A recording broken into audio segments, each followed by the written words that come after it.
Shalom teman-teman, saudara dan saudari yang dikasihi dalam Yesus Kristus. Sungguh indah kita bertemu kembali. Izinkan saya pimpin kita dalam doa.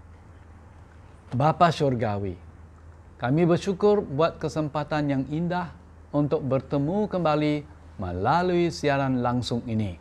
Semoga Tuhan menjamah dan berkarya dalam hidup kami lewat firman Tuhan ini. Kami berdoa di dalam nama Tuhan Yesus Kristus. Amin. Mari kita bermula dengan nyanyian lagu rohani nomor 207. Mari kita sambut Sang Raja. Lagu rohani nomor 207. Mari kita sambut Sang Raja. Mari kita sambut Sang Raja. Mari kita puji namanya. Dia yang maha mulia, Dia yang maha kuasa. Yesus, Yesus, Yesus namanya. Mari kita sambut Sang Raja. Mari kita puji namanya. Dia yang maha mulia, Dia yang maha kuasa. Yesus, Yesus, Yesus namanya. Puji Hosana, puji Hosana, puji Hosana, mulia namanya. Puji Hosana, puji Hosana, puji Hosana, mulia namanya. Mari kita sambut Sang Raja. Mari kita puji namanya. Dia yang maha mulia, Dia yang maha kuasa. Yesus Kristus, Yesus namanya. Mari kita sambut Sang Raja. Mari kita puji namanya. Dia yang maha mulia, Dia yang maha kuasa. Yesus, Yesus, Yesus namanya. Puji Hosana, puji Hosana, puji Hosana, mulia namanya. Puji Hosana, puji Hosana, puji Hosana, mulia namanya. Amin. Tajuk yang dari firman Tuhan yang saya ingin kongsikan berjudul Tuhan Yesus menggenapi janji Allah. Ini adalah message untuk perayaan pra-Christmas ataupun pra-Natal. Tuhan Yesus menggenapi janji Allah. Saudara dan saudari, tidak lama lagi menjelang perayaan Christmas tahun 2021. Tahun ini, khususnya kita, masih belum mengadakan kebaktian secara fisikal. Walaupun dalam keadaan yang mencabar ini, tidaklah bermaksud bahwa kita tidak dapat merayakan kelahiran Tuhan Yesus Kristus dengan penuh sukacita. Kelahiran dan kedatangan Tuhan Yesus patut kita rayakan pada bila-bila masa dan di mana-mana pun kita berada. Tuhan Yesus Kristus adalah Allah Immanuel, yang bermaksud Allah menyertai kita. Mari kita sekarang merenungkan firman Tuhan dan didorong oleh firman Tuhan tentang kabar kelahiran Yesus Kristus. Dari Injil Lukas pasal 1 ayat 26 sampai 33. Injil Lukas pasal 1 ayat 26 sampai ayat 23. Kita baca firman Tuhan bermula dari ayat 26. Injil Lukas pasal 1 bermula dari ayat 26. Dalam bulan yang ke-6, Allah menyuruh malaikat Gabriel pergi ke sebuah kota di Galilea bernama Nazaret, kepada seorang perawan yang bertunangan dengan seorang bernama Yusuf dari keluarga Daud. Nama perawan itu Maria. Ketika malaikat itu masuk ke rumah Maria, ia berkata, "Salam, hai engkau yang dikaruniai, Tuhan menyertai engkau." Maria terkejut mendengar perkataan itu, lalu bertanya di dalam hatinya, "Apakah arti salam itu?" Kata malaikat itu kepadanya, "Jangan takut, hai Maria, sebab engkau beroleh kasih karunia di hadapan Allah.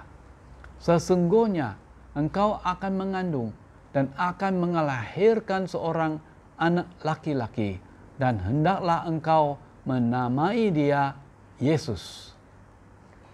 Ia akan menjadi besar dan akan disebut Anak Allah yang Maha Tinggi, dan Tuhan Allah akan mengaruniakan kepadanya takhta Daud, bapa leluhurnya, dan ia akan menjadi raja atas kaum keturunan Yakub sampai selama-lamanya, dan kerajaannya tidak akan berkesudahan."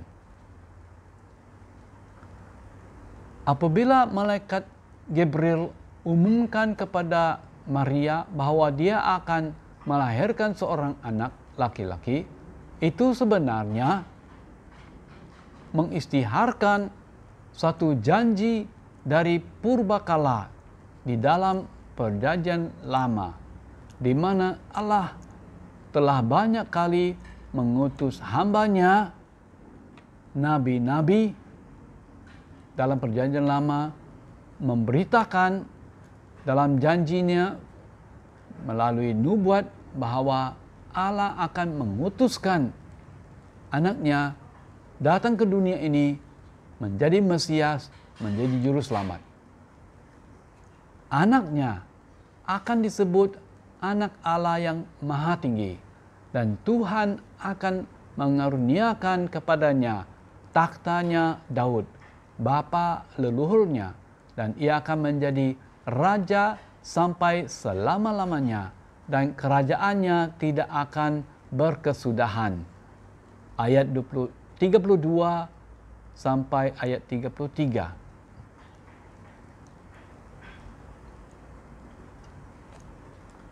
Marilah kita sekarang melihat kembali di dalam sejarah bagaimana Allah memilih Daud.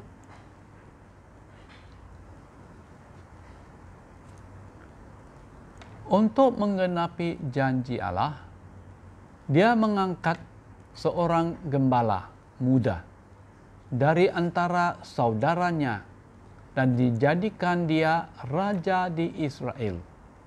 Si Daud adalah anak bungsu dalam keluarga, dan dia bertanggung jawab untuk banyak tugas yang remeh. Abang-abangnya memandang rendah terhadap dia. Terdapat di dalam Kisah 1 Samuel pasal 17 ayat 28. Si Daud mula-mula tidak turut serta dalam pemilihan untuk raja bangsa Israel. Di dalam 1 Samuel 16 ayat 10 hingga 11.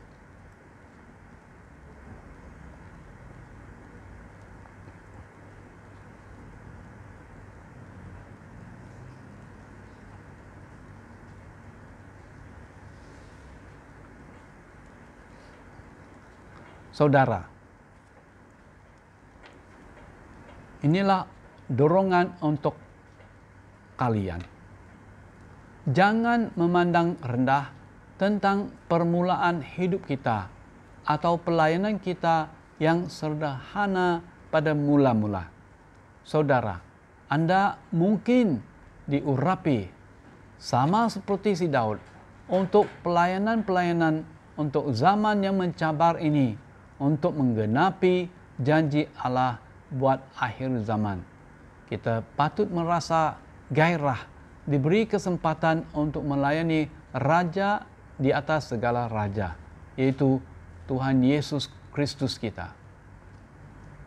Di dalam firman Tuhan terdapat dalam 2 Samuel pasal 7 ayat 8 hingga 9, firman Tuhan berbunyi, "Oleh sebab itu, beginilah kau katakan kepada hambaku Daud, beginilah firman Tuhan semesta alam, Akulah yang mengambil engkau dari padang, ketika menggiring kambing domba, untuk menjadi raja atas umatku Israel.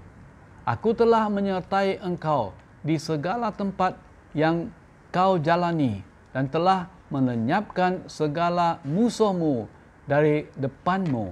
Aku membuat besar namamu, seperti nama orang-orang besar yang ada di bumi."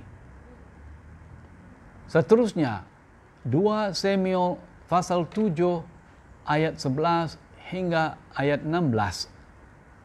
"Sejak aku mengangkat hakim-hakim atas umatku Israel, aku mengaruniakan keamanan kepadamu daripada semua musuhmu. Juga diberitahukan Tuhan kepadamu, Tuhan akan memberikan keturunan kepadamu. Apabila umurmu sudah genap dan engkau telah mendapat perhentian bersama-sama dengan nenek moyangmu, maka aku akan membangkitkan keturunanmu yang kemudian anak kandungmu, dan aku akan mengokohkan kerajaannya. Dialah yang akan mendirikan rumah bagi namaku, dan aku akan mengokohkan takhta kerajaannya untuk selama-lamanya. Aku akan menjadi bapanya, dan ia akan menjadi anakku. Apabila ia melakukan kesalahan, maka aku akan menghukum dia dengan rotan yang dipakai orang dan dengan pukulan yang diberikan anak-anak manusia.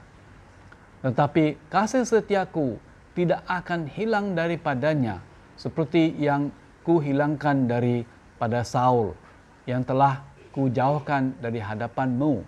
Keluarga dan kerajaanmu akan kokoh untuk selama-lamanya di hadapanku.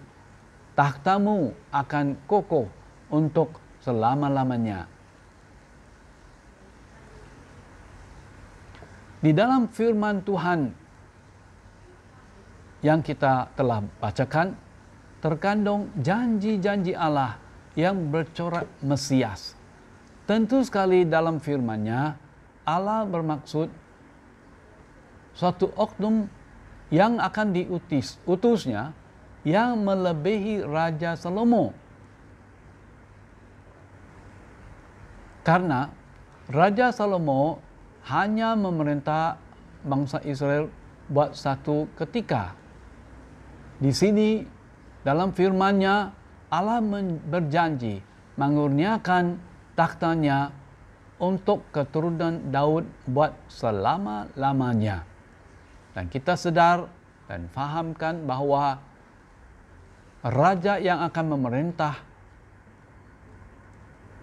pada takhta keturunan Daud buat selama-lamanya ialah Mesias, Tuhan Yesus Kristus. Mari kita lihat janji Allah yang luar biasa kepada Daud yang tidak bersyarat. Apabila anak-anak keturunan dari Daud berbuat salah, Allah akan menghakimi dan mendisiplinkan mereka melalui tangan manusia sebagai hambanya. Terdapat dalam 2 Samuel pasal 7 ayat 14. Perjanjian antara Allah bersama Daud diberi laluan untuk penghakiman dan hukuman, tetapi skop penghakiman bergantung kepada janji Allah terhadap Daud. Anak-anak Daud secara individu yang berbuat salah mungkin dijatuhkan disiplin atau hukuman, tetapi dinasti Daud tidak ada kesudahannya menurut janji.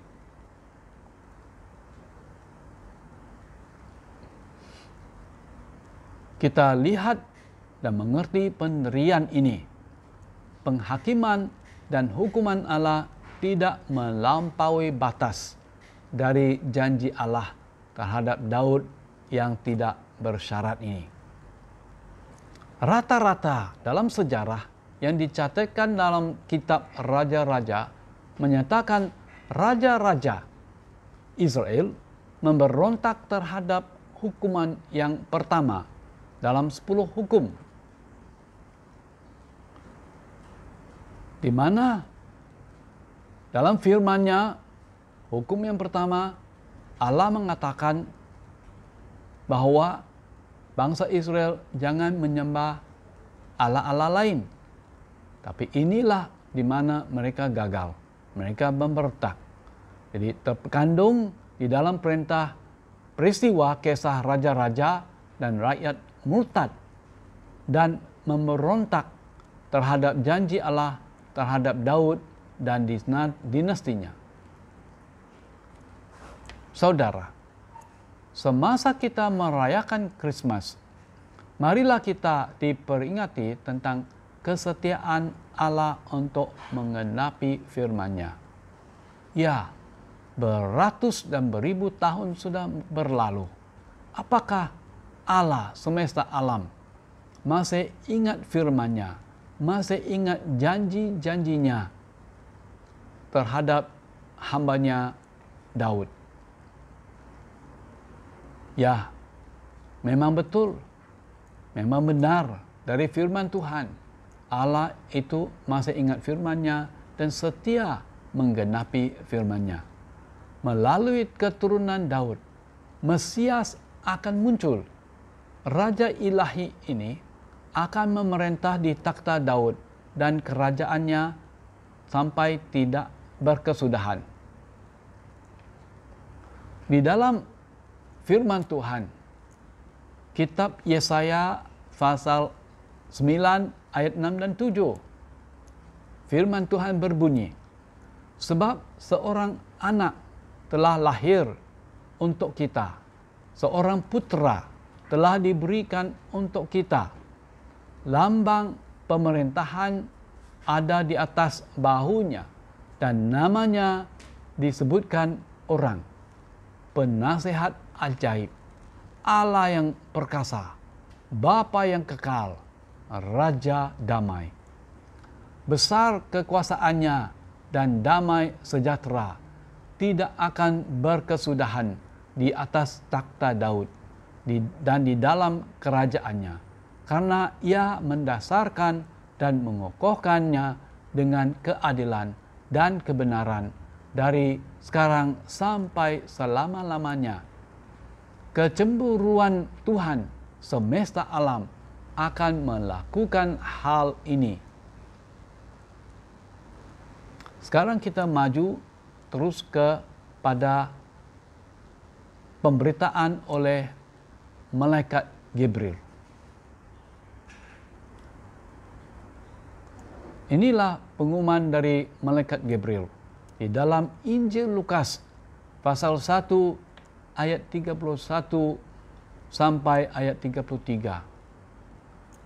Firman Tuhan berbunyi, sesungguhnya engkau akan mengandung dan akan melahirkan seorang anak laki-laki, dan hendaklah engkau menamai dia Yesus. Ia akan menjadi besar dan akan disebut Anak Allah yang Maha Tinggi, dan Tuhan Allah akan mengaruniakan kepadanya takhta Daud, bapa leluhurnya. Dan ia akan menjadi raja atas kaum keturunan Yakub sampai selama-lamanya, dan kerajaannya tidak akan berkesudahan. Saudara, janji-janji Allah akan digenapi buat selama-lamanya pada suatu hari kelak. Terdapat dalam kitab Wahyu pasal 11 ayat 15. Wahyu pasal 11 ayat 15. Firman Tuhan berbunyi di dalam ayat 15. Lalu malaikat yang ketujuh meniup sangkakalanya, dan terdengarlah suara-suara nyaring di dalam surga. Katanya, pemerintahan atas dunia dipegang oleh Tuhan kita, dan Dia yang diurapinya, dan Ia akan memerintah sebagai raja sampai selama-lamanya. Inilah kerajaan surga yang dijanjikan oleh Tuhan Yesus waktu Dia hidup dan melayani di muka bumi ini. Dalam Injil Matius pasal 4 ayat 17, firman Tuhan berbunyi, sejak waktu itu Yesus memberitakan, bertobatlah sebab kerajaan surga sudah dekat.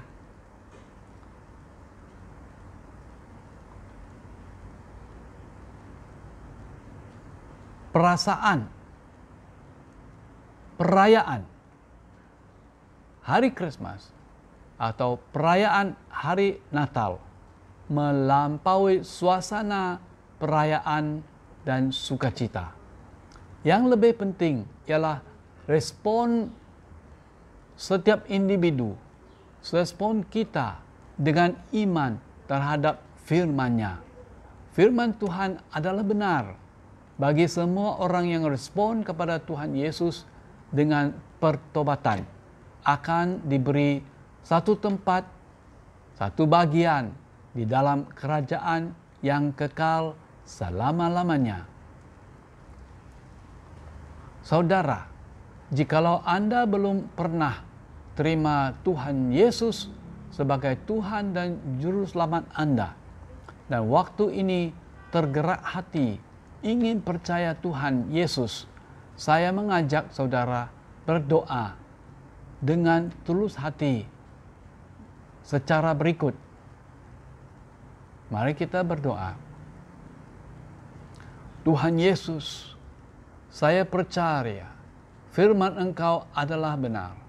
Saya sekarang bertaubat dan berpaling dari dosaku, dan menerima Tuhan Yesus menjadi Tuhan dan Juru Selamat dalam hidup dan hati saya.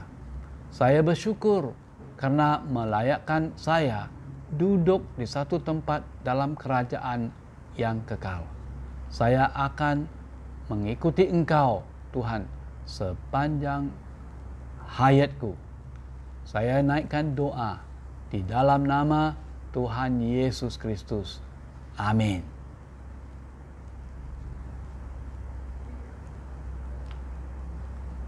Untuk mengakhiri, saudara, mari kita didorong oleh firman Tuhan tentang kedatangan Tuhan Yesus buat kali keduanya. Kedatangan Tuhan Yesus pada kali pertama adalah lebih 2000 tahun yang lalu, yang sekarang kita merayakan sebagai Christmas atau Natal. Tetapi Tuhan Yesus di dalam firman-Nya juga berjanji bahwa Dia akan datang buat kedua kalinya. Pertama kali Tuhan Yesus dilahirkan sebagai seorang anak bayi. Tetapi untuk kali kedua ini, Dia bukan datang sebagai anak bayi lagi, melainkan Dia datang sebagai Raja segala raja dan Tuhan atas segala Tuhan. Seperti firman Tuhan berkata, Dia kembali lagi di atas awan-awan di langit dengan segala kekuasaan dan kemuliaan. Firman Tuhan terdapat dalam Injil Matius pasal 24 ayat 30. Firman Tuhan berbunyi, pada waktu itu akan tampak tanda Anak Manusia di langit, dan semua bangsa di bumi akan meratap, dan mereka akan melihat Anak Manusia itu datang di atas awan-awan di langit dengan segala kekuasaan dan kemuliaannya. Kedatangan Tuhan Yesus akan ditampak tidak lama lagi dan muktamad. Kita tidak pasti tentang tarikh yang nyata tentang kedatangan Tuhan Yesus. Oleh karena demikian, kita perlu sentiasa berjaga-jaga menunggu kedatangan Tuhan. Sebagai orang yang percaya, kita didorong supaya selalu persiapkan diri dan mentahirkan hidup kita dari dosa, dan hidup taat kepada Kristus tiap-tiap hari. Ingatlah bahwa kedatangan Tuhan Yesus buat kedua kalinya adalah muktamad.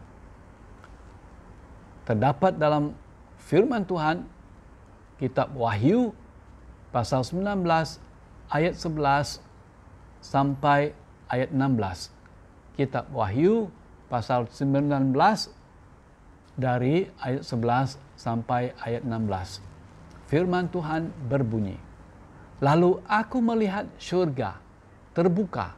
Sesungguhnya ada seekor kuda putih, dan ia yang menungganginya bernama Yang Setia dan Yang Benar. Ia menghakimi dan berperang dengan adil.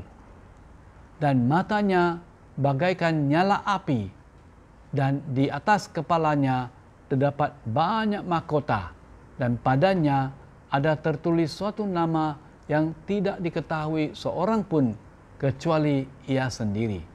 Dan ia memakai jubah yang telah dicelup dalam darah, dan namanya ialah Firman Allah. Dan semua pasukan yang di surga mengikuti dia. Mereka menunggang kuda putih dan memakai linen halus yang putih bersih. Dan dari mulutnya keluarlah sebilah pedang tajam yang akan memukul segala bangsa. Dan ia akan mengembalakan mereka dan dengan gada besi, dan ia akan memeras anggur dalam kilangan anggur, yaitu kegeraman murka Allah yang maha kuasa. Dan pada jubahnya dan pahanya tertulis suatu nama, yaitu Raja atas segala raja dan Tuhan di atas segala Tuhan. Haleluya. Amin. Apabila Tuhan Yesus datang kembali, setiap lutut di surga, di bumi, dan di bawah bumi akan bertelut kepada Raja Ilahi yang berdaulat, dan setiap lidah mengaku bahwa Yesuslah Tuhan.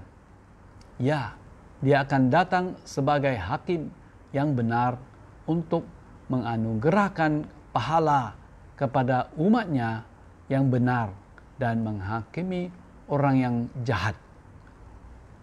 Di dalam firman Tuhan, kitab Wahyu pasal 11 ayat 18, firman Tuhan berbunyi.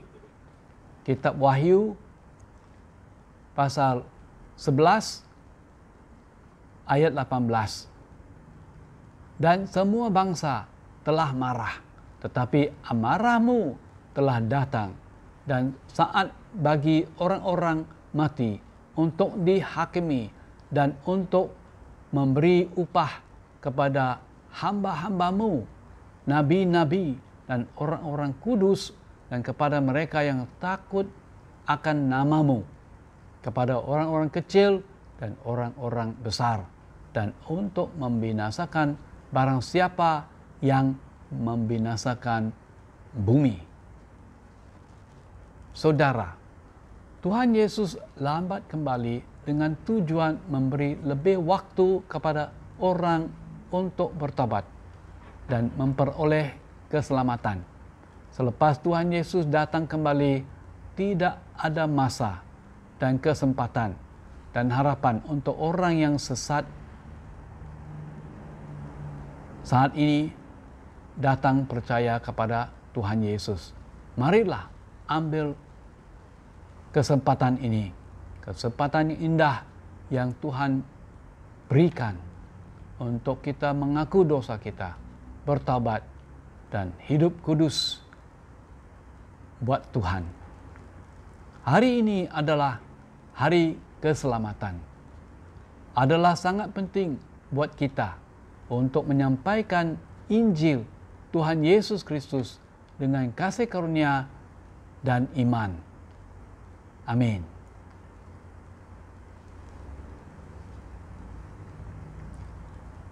Mari kita berdoa. Ya Bapa kami di surga, di dalam nama Tuhan Yesus, kami mengucap syukur karena Tuhan adalah setia kepada firman-Mu dan janji-janji-Mu. Dan Tuhan telah mengutuskan Putra Damai, Tuhan Yesus Kristus, datang ke dunia ini untuk menggenapi janji-Mu dan firman-Mu. Terima kasih Tuhan Yesus, Engkau rela datang ke dunia ini, hidup dunia ini dengan menyatakan mujizat-mujizat dan mengajar firman-Mu yang benar. Engkau mati di salib sebagai korban dari Allah untuk dosa kami. Engkau Yesus menderita, Engkau dikuburkan, dan pada hari ketiga Tuhan Yesus, Engkau bangkit dari antara orang mati, memberi pengharapan dan keselamatan kepada setiap pribadi yang percaya kepada Tuhan Yesus. Di dalam nama Tuhan Yesus kami ucap syukur. Amin. Selanjutnya kita persiapkan diri untuk menerima perjamuan suci. Masing-masing sediakan roti dan air. Mari kita nyanyikan lagu rohani di dalam buku nyanyian nomor 81.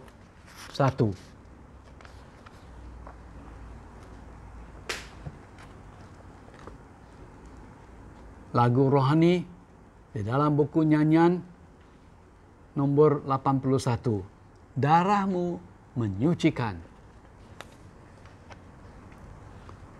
Darah-Mu menyucikan, darah-Mu memberi hidup, darah-Mu menggantikan korban yang menebusku. Sucikan putih dari salju, Yesusku, Kaulah korban Allah. Darah-Mu menyucikan, darah-Mu memberi hidup, darah-Mu menggantikan korban yang menebusku. Sucikan putih dari salju, Yesusku, Kaulah korban Allah. Mari kita membaca firman Tuhan untuk mendorong kita dan peringatan kita tentang korban Yesus. 1 Korintus, kitab 1 Korintus pasal 11 ayat 23 sampai ayat 25. Firman Tuhan berbunyi, sebab apa yang telah kuteruskan kepadamu telah aku terima dari Tuhan, yaitu bahwa Tuhan Yesus pada malam waktu ia diserahkan mengambil roti, dan sesudah itu ia mengucap syukur atasnya, ia memecahkannya dan berkata, inilah tubuhku yang diserahkan bagi kamu, perbuatlah ini menjadi peringatan akan aku. Demikian juga ia mengambil cawan sesudah makan, lalu berkata, cawan ini adalah perjanjian baru yang dimeteraikan oleh darahku. Perbuatlah ini setiap kali kamu meminumnya menjadi peringatan akan aku. Mari kita berdoa.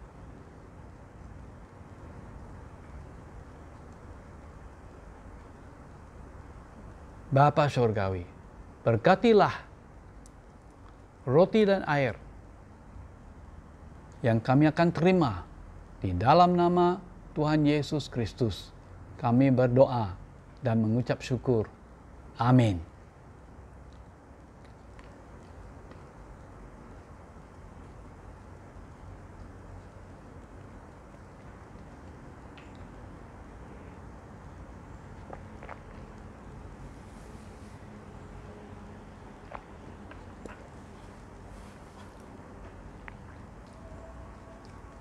Mari kita sekarang kongsikan berita dalam gereja. Inilah pengumuman. Nomor 1, kita dorong semua anggota keluarga berkumpul dan memulakan sembahyang dan mezbah keluarga. Khususnya kita ingat menjelang perayaan Hari Krismas, sangat berarti untuk kita merayakan Krismas dengan anggota dalam keluarga kita sendiri. Biarlah orang yang sudah jadi Kristen pimpin sembahyang dan mezbah keluarga. Jika Anda ada pertanyaan dan masalah, bolehlah hubungi pastor. Nomor 2, jika di rumah Anda ada TV box, sila subscribe kepada Pastor Michael dan Pastor Betty YouTube channel. Sambung ke TV di rumah dan sama-sama saksikan dan menonton khotbah hari Minggu. Dorong semua orang kumpul bersama-sama, duduk di ruang tamu, menonton program dalam TV. Nomor 3, jika ada keluarga Anda, di dalam keluarga Anda ada anak kecil, Anda boleh saksikan dan menonton Superbook Malaysia Channel. Kita dorong orang dewasa dalam keluarga duduk bersama-sama dengan anak kecil. Kita dorong saudara dan saudari turut serta dalam persekutuan doa pada hari Rabu pada jam 7.30 malam. Nomor 5, perayaan Pranatal untuk pemuda-pemudi. Ini satu pengumuman khusus. Pada tarikh 18 hari bulan Disember tahun ini 2021, pada hari Sabtu akan datang, masa jam 6 petang sampai jam 9 malam. Berada di tempat BM Hope di Pelita. Untuk maklumat lanjut, sila hubungi Presiden Pemuda-Pemudi Heber He. Nomor 6, kelompok sel lalapan telah bermula. Persekutuan Komsel Lalapan diadakan setiap minggu kedua dan keempat pada hari Rabu jam 8 malam. Tempatnya di rumah Joseph Tong. Kita mengalu-alukan pemuda-pemudi yang dari maktab, universiti, dan mereka yang sudah tamat pendidikan dan bekerja dan yang baru berumah tangga. Nombor 7, projek bangunan sekolah minggu di Kampung Lusut. Bangunan sekolah minggu yang sedia ada sudah rosak dan tidak sesuai diguna pakai oleh anak-anak kita. Kita sudah mula membangun sebuah bangunan baru untuk sekolah minggu. Kita akan kongsikan laporan perkembangan projek tersebut di dalam grup WhatsApp BEM Hope. Kita mengalu-alukan sumbangan secara sukarela dari saudara kalian untuk projek tersebut. Anda boleh menyumbang melalui online banking kepada akaun gereja. Untuk informasi lanjut, sila rujuk kepada maklumat di bawah video. Amin. Tuhan memberkati dan Tuhan melindungi kalian dengan kasih karunia dari Tuhan Yesus Kristus. Amin.